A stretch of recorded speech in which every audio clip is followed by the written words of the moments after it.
দেখুন, এটা একটা কওমি মাদ্রাসা। আজকে বিজয় দিবসের দিন সব পরিবারের পিতামাতারা এখানে দেখা করতে আসছেন বাচ্চাদের সাথে, এবং বাসা থেকে সুন্দর সুন্দর খাবার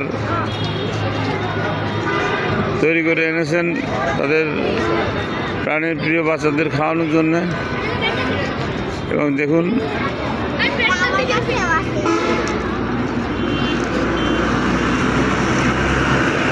দেখুন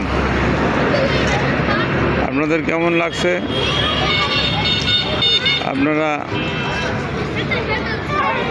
কমেন্টে জানাবেন।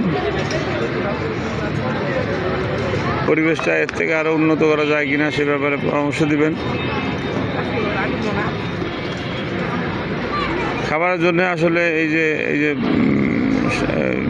প্রত্যেকের পিতামাতা অভিভাবকরা যে খাবার নিয়ে এসে রাস্তার পাশে দেখেন, এই যে ফুটপাত, এই যে মেন রোড, এই যে মেন রোড দেখেন, এই যে ফুটপাত, তার পাশেই বসে খাওয়াচ্ছে।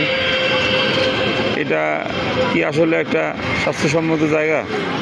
এর থেকে কি আর একটু ভালো পরিবেশে এদেরকে খাওয়ার ব্যবস্থা করানো যেত না?